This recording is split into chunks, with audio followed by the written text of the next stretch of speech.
Tired of your computer playing tricks on you, turning simple key presses into a cascade of unwanted actions?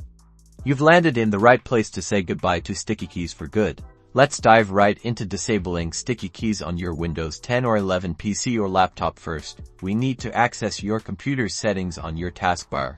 Locate and click the Start button, which usually looks like the Windows logo.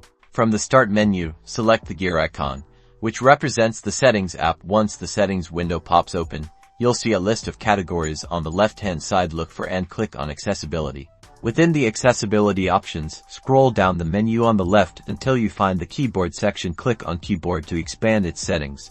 Now, you'll see a few different keyboard-related features. Where looking for sticky keys, you'll see a toggle switch next to it that is currently turned on. Simply click on this toggle switch to turn sticky keys off. You'll notice the switch change color and the option beneath it, which allows you to turn sticky keys on or off by pressing the Shift key 5 times, will also become unavailable. And just like that, sticky keys are disabled.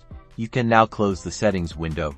Your Windows PC is now free from the annoyance of sticky keys, making your typing experience smooth and efficient again. Enjoy a more comfortable and productive computing session.